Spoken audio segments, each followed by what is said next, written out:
Welcome back to my class. We have Igbo language.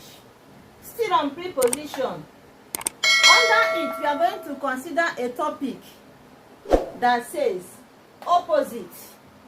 Opposite. Class, repeat after me. Opposite. In Igbo, opposite means ncherita iru.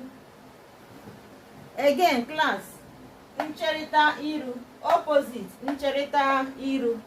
That is face to face. You can see these two birds standing opposite each other, facing each other. Let's see them in sentences.